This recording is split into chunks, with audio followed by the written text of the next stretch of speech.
এই ফিতাকাটা একটি মহৎ কাজের পুনঃসূচনা। এর মধ্য দিয়ে আবার চালু হলো ঢাকার ধামরাই উপজেলা পরিষদের পাবলিক লাইব্রেরি অর্থাৎ গণপাঠাগারটি।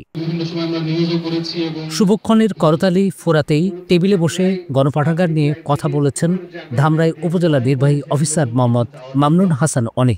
তখন তার কণ্ঠে আবার বিদায়ের সুর।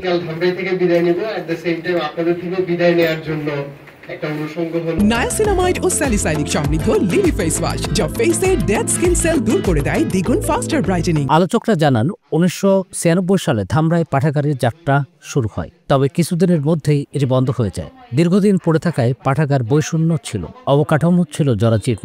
দ্বিতীয়বার উদ্বোধনের মধ্য দিয়ে পাঠাগারটির পুনর্জাগরণ হলো। এ উপলক্ষে পাঠাগার মিলনায়তনে এক আলোচনা সভার আয়োজন করা হয়।